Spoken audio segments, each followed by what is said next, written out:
Welcome everyone to the Equestrians Inner Life podcast. I'm your host, Penella, and today I want to welcome back Mary Hanna, a 6-time Olympian, for a part 2 conversation, where we move beyond the arena and a little deeper into what truly shapes a rider over a lifetime. Together, we will explore the influence of learning from many different trainers across the world, how different perspectives shape our growth, and why perhaps no single person can give us everything we need throughout the entirety of our journey. We also speak about the deeper inner work of riding, the patterns within ourselves that continue to reappear each time we rise to a new level, asking us not simply to become better riders, but more refined human beings. So once again, join us as we step a little further into the journey of an equestrian. Welcome, Mary. Thank you, Penella. Since our last conversation, you have been very busy. You've been riding and competing at most of all the major events here in Australia. So I was hoping that you would tell us a little bit about the preparation that goes into these competitions and how one event seems to flow into the next, and what the broader meaning and purpose of that journey is for you personally, and the aim and direction you feel you're working towards at this moment. Okay, that's a lot of questions. Yeah, I'll start with it. Yeah. You'll have to remind me about the rest of it, but I'll start with the most straightforward part, and that is, so my aim over the last 6 months has been to prepare and to qualify for the World Championships in Aachen, which is in August this year. And I would like, if things work out well for me, it would be lovely to be part of the Australian team. Yes.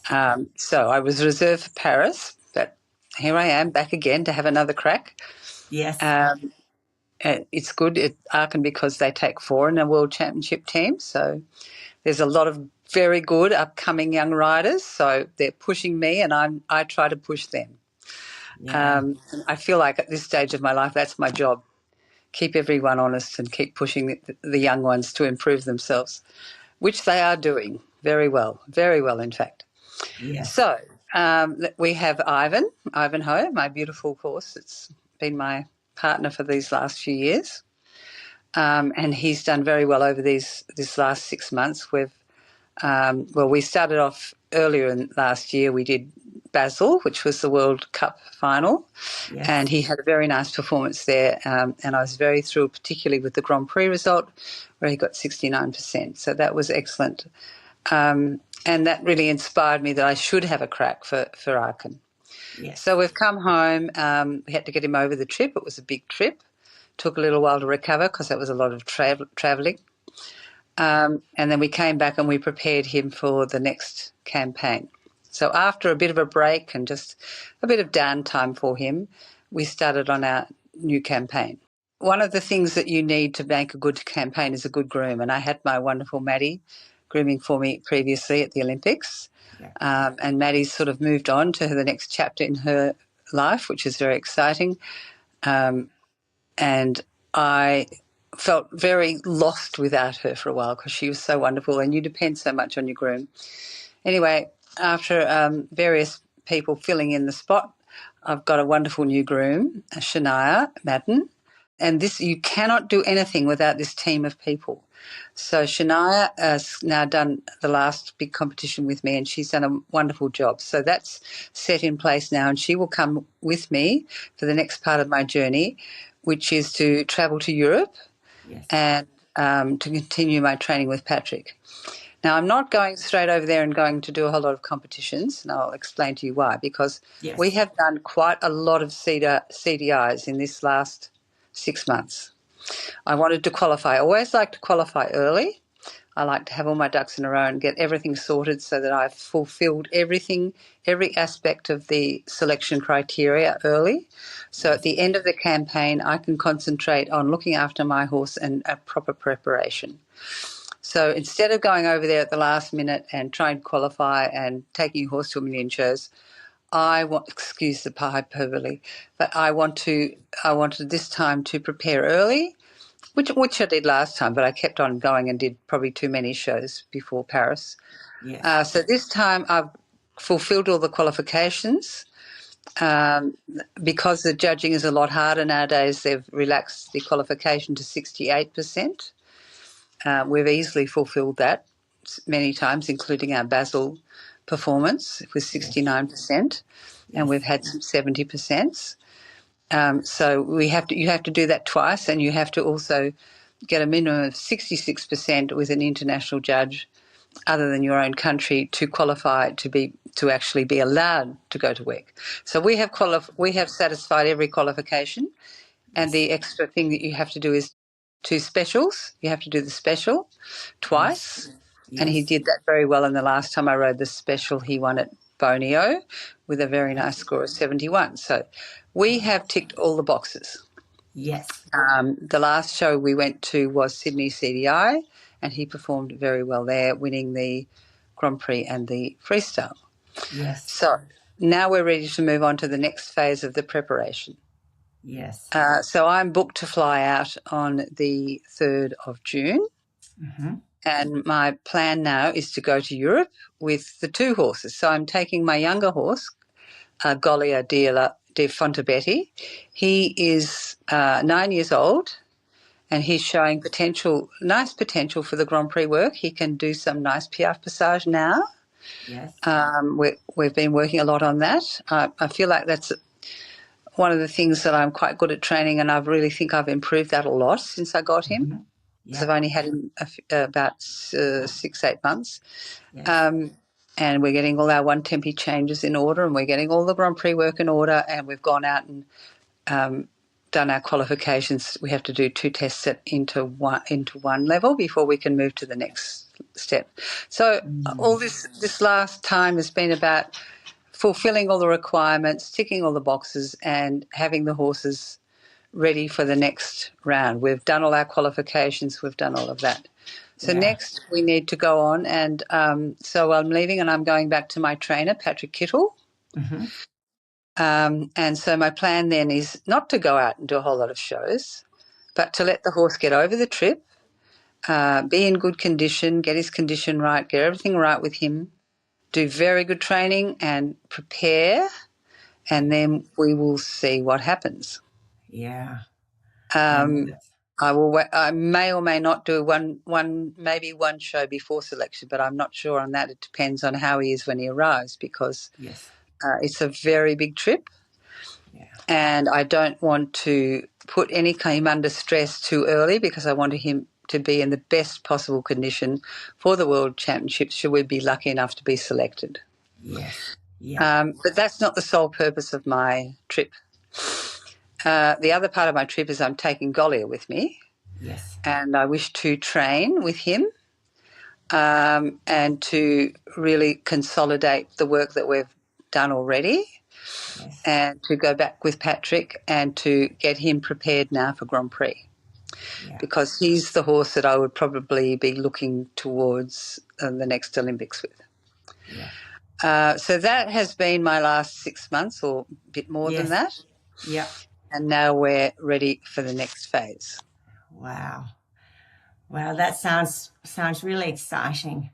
Actually, just a question that popped up. Do you really find that now, over the years that you've gone through this quite a few times, what has sort of really changed over the years in your preparation? What have you really refined and really understand very well that this must be, in order? You must have. Well, look, I think I've always prepared very well, and I've had to react or change my preparation according to the selection policy. So before Paris, we had to go to Europe. We had to compete in Europe. Now, that's, for an Australian-based rider, that's not ideal, because what happened there was we go over and then we have to go to a show to prepare the horse. And after the travelling, my horse wasn't so well. So my performances went quite downhill for a while until we got him back up and going again at the end of the campaign. But that was too late, and that meant I missed selection. Yeah. So I think what I learnt from that is don't do that. Don't go over and go out to a million shows. Yes. Go over, get your horse right and train. Yeah. You do that, or you go at the last minute, which is what I did at Basel. I went at the very last minute while he's still fit and well before he hits that downward period, which often happens when you travel the horses.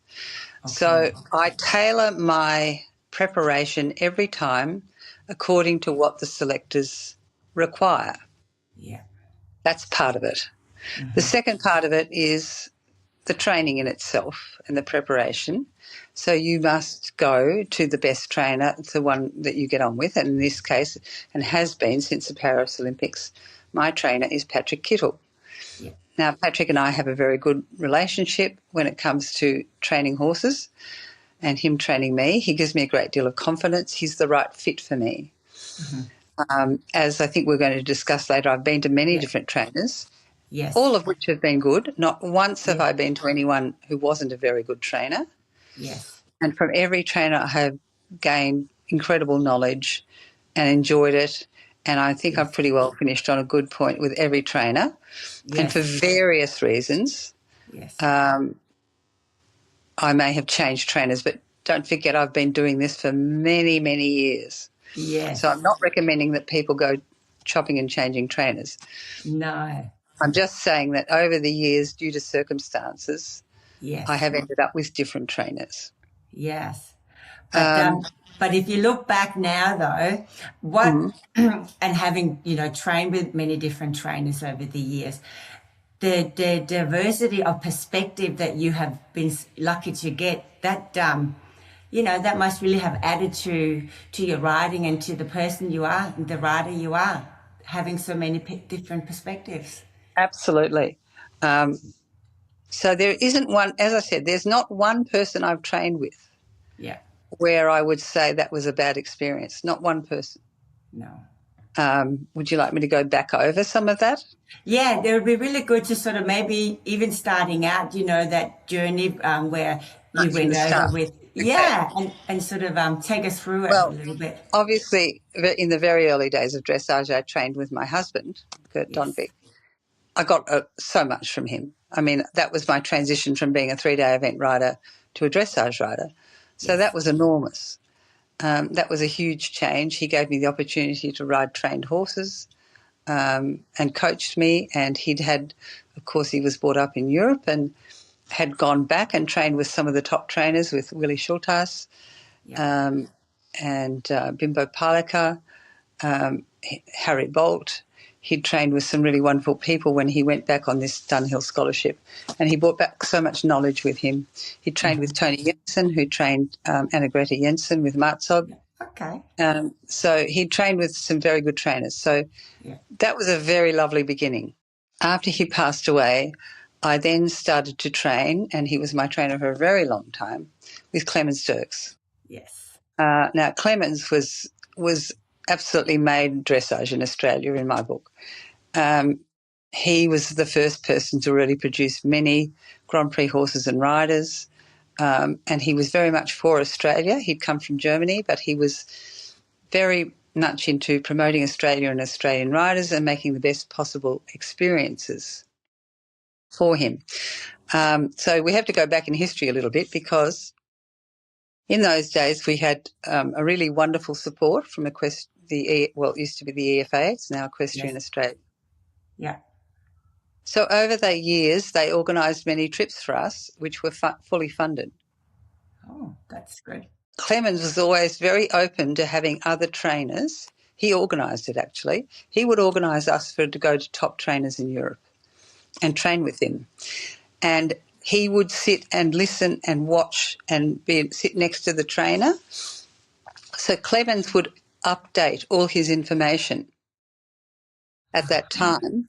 So we would have the benefit of a top trainer plus our home-based coach being there, learning exactly what was going on and keeping up with everything. So that led to some very amazing experiences, being able to travel through Europe and compete, Yes. I think the highlight of those times was when we went to train with Herbert Rabine. Okay. And to me, he was an absolute legend of a rider. He also trained Kira Kirkland, who's another one of the coaches I've been to. Yes. He trained Christy Oatley in the beginning. He was just an incredible man. So many top riders that he trained up. He was amazing. Yeah. So that was a wonderful opportunity. And, you know, it's a funny little thing that he did. I went there and I had a Mosaic, and I had another horse called Icarus. And I respond very well to trainers who give me confidence. And he was very nice to me and very complimentary to me when I was trying to train up a new young horse to Grand Prix. He said to me something like the lines of, "You think like a trainer." And that gave me the most unbelievable boost from somebody who was I so admired, who was such a wonderful rider and trainer. Unfortunately, when we got there, he was not very well. Yeah. And he wasn't able to get on horses anymore. He was sort of right at the end of his life, unfortunately. He had lung cancer. But we still got so much from him. And he and Clemens would sit together and chat and make some rather funny jokes in the corner. But out of all that, we learned a lot. And I think if I remember rightly, there was Matthew Dowsley, I think Rachel Downs, Nancy French. There were a whole number of us there, and just having this wonderful experience to be there. Yeah. And then seeing wonderful horses working, like, you know, Donoghue and these horses working. Wow. It was incredible. So anyway, that was a wonderful period of time for Australian dressage, because we got opportunities to train and all the knowledge was brought back. It was brought back to Australia through the riders and through Clements. Yeah. And all those riders, not all, but most of those riders that had experiences, I think Maury Bruce was one, Rosie Ryan was there, Judy Dirks was there, as I said, Matthew already. Yeah. All those riders brought back with them incredible knowledge and went on to train and teach and ride for many, many, many years. Yeah. And so that was, for me, the golden time in Australian dressage. Yes. Yeah. Anyway, eventually, in later years, I ended up at one point in time with my lovely horse Limbo and a horse called Pretender, training with Ankie van Grimson. Yes. Now, I found that to be a wonderful experience. I learned so much from her. Yeah. She was funny because she was also, apart from the fact that she was a good trainer and a wonderful rider, she looked after a lot of the details. Now, I digress, because let me go back a step. Yeah. Let me go back to Kira Kirkland, because when I took Mosaic across for the Atlanta Olympics, yes, he won the World Cup final, Pacific League final. So I went to Sweden and I did the World Cup final in Gothenburg, where little Robbie went super well. And then I had left him, stayed there and trained with Kira Kirkland up until the Atlanta Olympics. And Clemens was still my trainer at the same time. So I was very privileged when I went to Atlanta. I had Kira and Clemens helping me. Yes. Which they didn't always agree on everything, but it worked out in the end. Now, Kira is an absolute master, and, of course, that was wonderful because she'd trained with Herbert Rabine. Yeah. Just so many endless things. She's such a legend. She's got so many wonderful ways of training. She doesn't just train the horse, she trains the rider. Yes. She's very attentive to your position and how you use your body and your connection to the horse. She had a wonderful feel. When I'm training horses to this day, there are always things that Kira said that come back to me. Yeah. All these little sayings she had. One of them would be, if you keep doing what you always did, you'll keep getting the same as you always got. So in other words, if you want to change something, you have to do something different. Little things about how you sit on the horse to improve your posture, improve your position, there's so many just little things, and every day in my writing, still to this day, those little memories come back Yeah. of the things that she said. Just an incredible rider, an incredible trainer. Yes. So after Atlanta, I came back to Australia, and as I said, I don't remember the exact sequence of things, but my next Olympic horse was Limbo, and that was when I trained with Anki, with Limbo. Yes. Yeah. I think she came out and did a clinic here or something happened. I can't remember how it worked out. But she, as I said, she was amazing. And she was also little things that trainers teach you. Like I remember we used to wear top hats. And she took my top hat and explained to me that I had it all wrong, that you had to get a damp cloth and roll it around the top of your top hat to get the fur flat and Oh, shiny. yes. And Yes. how I tied my stock must be correct. You know, she was very into those details. And she loved to look after her own horses and do their manes, pull their manes herself. She spent a lot of personal time with the horses. Yes. She was a really good all-round horse person. Yeah. And, you know, I learned a lot of the little details there. I think the main thing that I learned training with Anki is not to be squeezing and kicking the horse all the time, and to ride the horse, to make the horse sharp off the aids, and to ride with this sort of looser leg, not in the German style. It was a different style.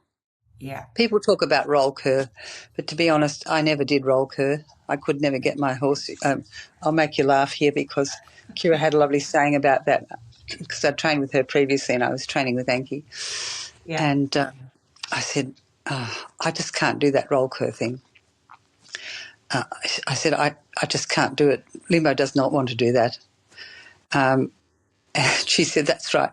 Limbo doesn't want to sniff his ass. And neither should he. So we decided that wasn't for him and not for me. But it didn't matter. You know, I didn't. When I saw roll cur done, it wasn't the vicious thing people all make it out to. It was just having the horse a little extra round and having the backup. That's all it was. And we were laughing because I always had trouble getting Limbo round anyway, let alone getting into a roll cur was an impossible place and was never going to happen. So the whole roll cur thing when I was there was, to me, it was never an issue, and I did never ever witness anything cruel happening there. No. You know, I can only speak from my own experience that Chef and Anki were wonderful to me, and I learnt so much there. Yeah. And things that have lasted forever. And I had a few lessons with Chef too. And one of the things I learnt specifically, I remember with the Piaffe Passage work, I went there with Tango at a later stage and trained with Chef a bit. And I'd been having trouble with the Piaffe Passage work. And he made me do this exercise where I did extended trot passage, extended trot passage, extended trot passage. And then all of a sudden the whole thing started coming together. It was sort of approaching it from a different way from the other end. And for that horse, that was just magical. And it's trainers with particular horses. Yes. So, of course, Tango was by Jazz, and they had were used to training these horses. So he immediately connected and knew exactly what to do with Tango. And I don't think any other trainer got what Chef got out of me and Tango. It was amazing. And I think when we came back, very short time after we got back from Europe, we won the Australian Championships Grand Prix with Tango. Yeah. And that was due to Chef's wonderful training. He was great. Yeah. So that was Chef. I did spend a bit of time training with Hubertus Schmidt. Yeah. At one point. I met Hubertus when I went with Anki to Moscow. She organised for us to all go to be flown to Moscow to this show, and there were many of the top riders there, and it was an unbelievable experience. It was all paid for by the Equestrian Federation in Moscow and a sponsor. Yeah. And I met Hubertus there, and we all got chatting. There's a lot of socialising there, so we all got chatting. Yeah. And I had this horse called Pretender. And in the end, I went back and trained with Hubertus, with Pretender. Yes. I also trained with Anki with Pretender. Yeah. But then I decided he was just a little bit slow and lazy for me, and I could see the other, that Anki or Hubertus would get a better tune out of him. And I part-owned him with another owner, so we decided to sell him and to actually make some money for a change. And Hubertus rode him and sold him at a good price. And it was a really great experience being with Hubertus. Can't remember, I think it was Port Said I trained with him. But, it was all positive experience. We remain friends forever. Whenever I see Hubertus in Europe, he's just such a lovely man. Yeah. So wonderful and such an honest, good person, a very good soul. Now, let me think. Where we go from there? In between times, always in Australia, I was training a lot with Clemens. Yes. He was always sort of there for me, which was great. And then could he then really see also your improvements as you went overseas, trained with other trainers and coming back? Clemens didn't always agree with the training that I did there. Yeah. But sometimes there would be some problem or something that wasn't working out right, and he would always find the solution. I could always rely on him to get it right for the competition. And he was one of those people, was a very good trainer at a competition. He would keep me calm, and he just had a good way at the competitions of getting your horse into the right frame, into the right tempo, of keeping you calm. Yes. He was very good at all those things. Yes. So the next chapter happened by chance because I missed Beijing and I was looking for another horse. Yeah. It was after Limbo died, after Athens. He died from travel sickness, and then I had a period of time where I was sort of in the wilderness, didn't have a top Grand Prix horse, and missed Beijing, and I was in Europe with Brett Parbury. Yeah. And Brett, at some point in time later on, suggested to me that there was a very nice horse in America that he'd seen on a video, and he suggested I should go and look at it. And so I went to look just for one horse in California. I went to Stephen Peters' place. Yeah. And that horse was Sunset. Oh, yes. And I was very unsure whether I should buy him to start with. But Rob, my husband, loved him. And I really liked Stephen, and being there was really fun. So I rode him for a week. He was very kind because he let me ride the horse for a week before I decided. Yeah. And then I said, yes, all right, we'll go ahead. And we bought him. And I said to Rob, we chatted about it, and we decided if it was going to work, the best possible thing we could do would be to stay with Stefan and train for a couple of months and establish the way to ride this horse. Because, every horse is trained differently. Every trainer's different. You don't need to go home and invent the wheel again. Isn't it better to stay with the trainer who trained the horse, who understands the horse, and learn about the horse and how to ride the horse? Yeah. Because in that case, he was already doing all the Grand Prix work. It wasn't like the other horses I'd bought, where a lot of the others, where I had to make them Grand Prix myself, except for Mosaic. I had to, in this case, the horse had been trained to do all the work, although it was only at not at an international level at all. So I stayed and trained for a few months with Stefan. Now, I found Stefan's system worked in very well with what I'd already learned. Yeah. And there were also, again, many things that I learnt from him that I still have in my head every day.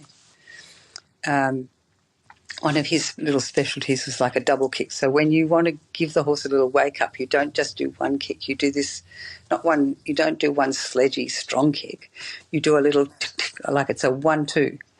Yeah. And that works very well. And it's much more effective and much better than just giving your horse a kick. If you want to sharpen him up, you've got to go tick, tick. It's like a little wake up. Yes. Wake up. It's not a punishing kick. It's just a little wake up kick. Yeah. And I find that horses respond really well to that.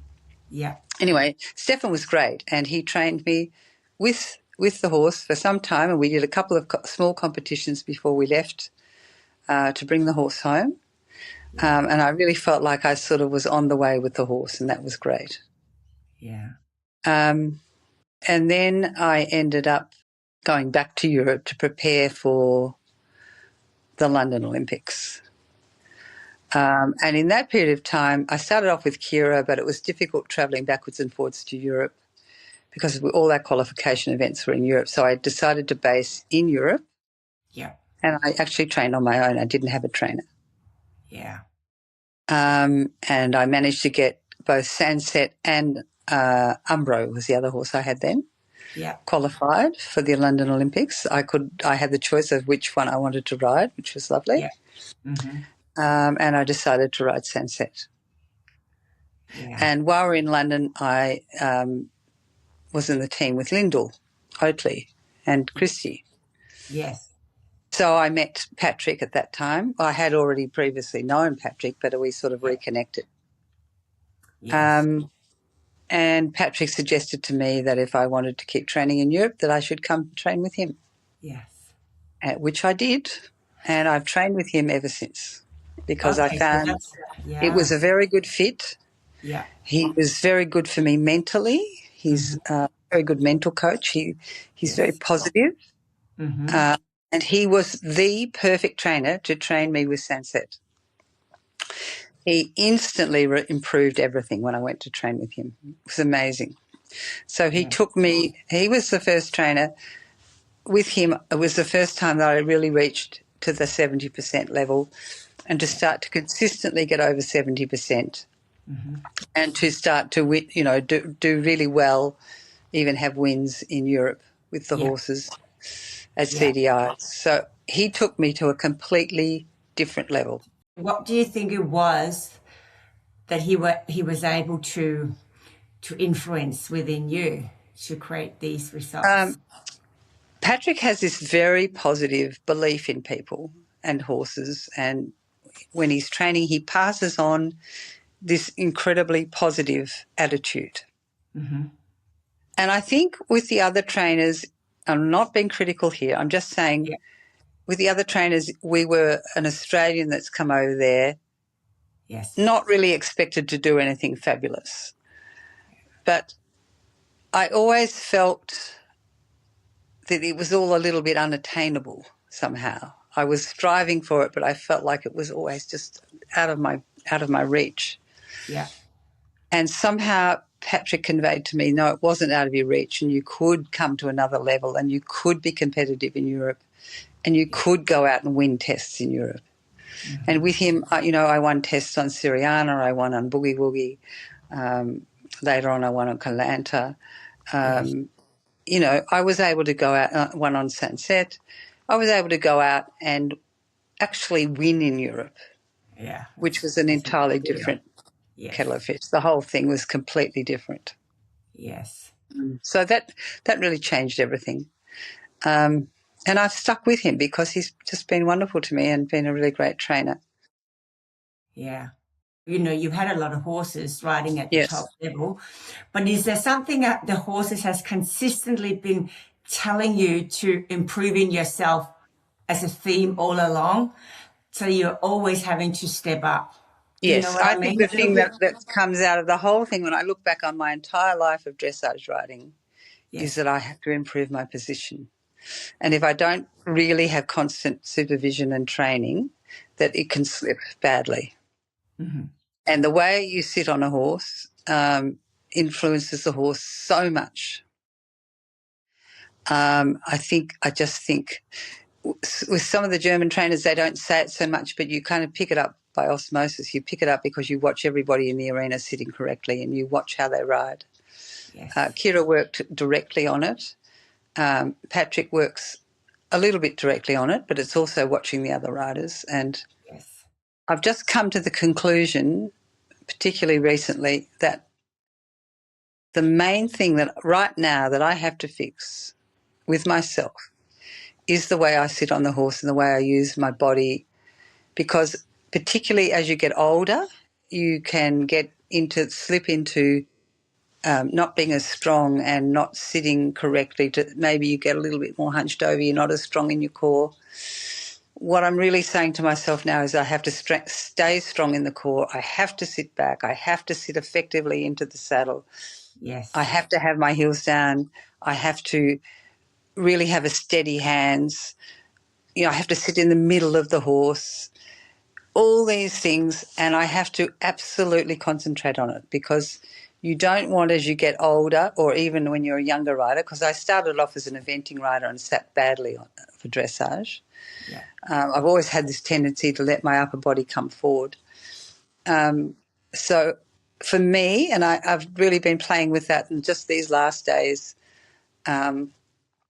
really working on my position. And then it's amazing that as soon as I do that, as soon as I get my center of gravity back more, I look up and I sit down through the horse and I keep my hands steady, the horses start doing things just easily and automatically. Yes. So I think that's one of the most important things.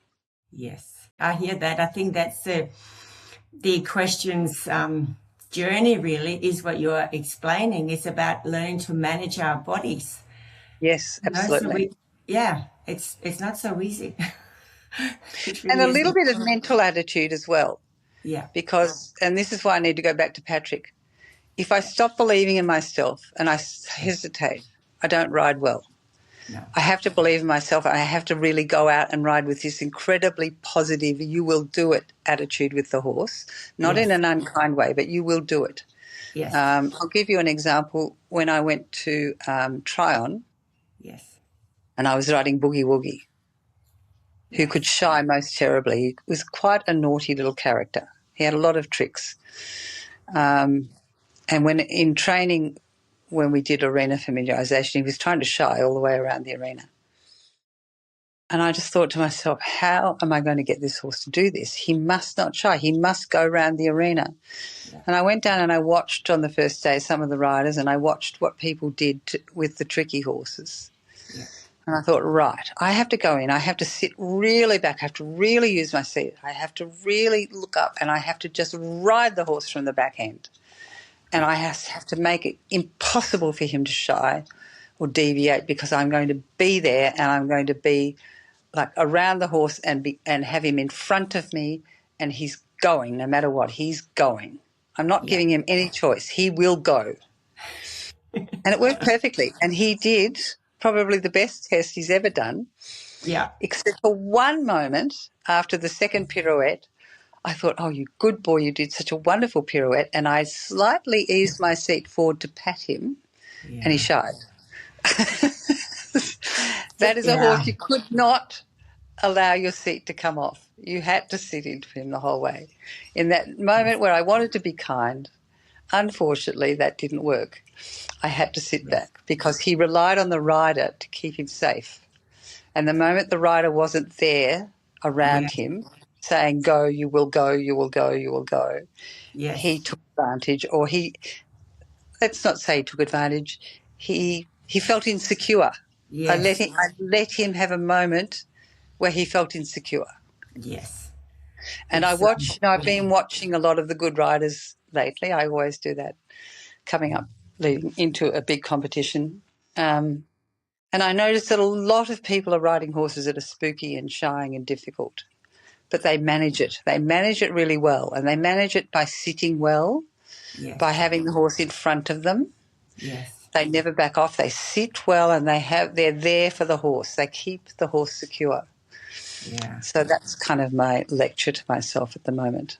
Yeah, it sounds like when you're at your level of riding, you're really riding that racer's edge. There's not a lot Yeah. of, either side. Well, I'm having to learn this all over again with Golly because he shies rather badly. And I competed him last weekend. The first day he was very good. The Yeah. second day I was a bit tired and I backed off. And the second day he was not very good. Yeah. But he was not very good because I was not very good. Yeah. And, that's what you have to look at. You can't just Yes. say, oh, that's a rat bag, that horse.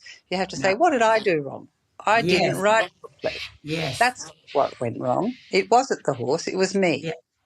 But do you also find now, because, now you've had, you have so much experience with so many horses, well, you can't have it easy. The horses need to No. keep challenging you. So you have Oh, to. they do. Yeah. Yeah. And you see, I get Yeah. away with murder on Ivan because Ivan's such a steady character and so sweet and kind that I Yeah. go into the arena going, ha, ha, ha, this is fun, this is lovely, I'm going to have a wonderful time. Yeah. But not every horse is like that. No. Not every horse is like that at all. No. Wow. Well, Mary, there's just so much to talk about. So Yes. you're just going to have to come back, and we'll keep talking about all this that we're talking about. Yes. But what I just thought, just one thing to sort of finish off the conversation with patience. You know how we always talk about, as we get more patient, things improve. Would you say when you were younger and things in a ride didn't immediately work the way you wanted, it to go, what have you noticed happening in your own mind and body now compared to then? Does that make Well, sense? I'll tell you exactly. Yes. Something I've been doing these last little while, and it goes back to Kira Kirkland. And I remember her in training saying to me, what you have to be able to, don't go out and ride a million movements. You have to be able to go around the arena with the horse in a perfect frame, in a perfect shape, in front of your leg, in a perfect rhythm, supple, bending through the corners. And if you can just do that, you don't have to go out and warm up and do 100 movements.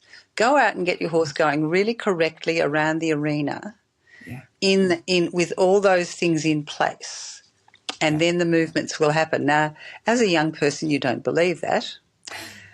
You feel like you have to go and write all those changes and, write everything out of the test before you go in, and so you go. But I've watched her and seen her do that, and it was a very valuable lesson. And as a younger person, I didn't really pay enough attention to that.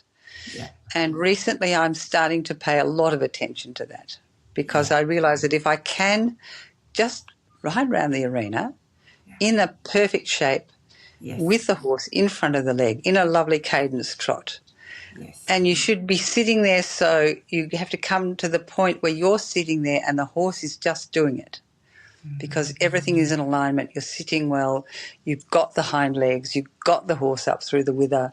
Then you can just sit there, but not till you achieve that, of course. But then once you achieve that, then you can just sit there. Then when you go to ride the movements, it's going to be easy. So that's the sort of thing where, when you're younger, you find that hard to believe, but it's true. I think that's a really good note to actually to finish off because it's just so true. I think a lot of people will relate to exactly that. Yes. Well, thanks so much, Mary, to share, It's a all pleasure. your insights on that, and we'll continue here in a little while and do it again. Thank you, and thank you everyone for listening, and we'll see you next time.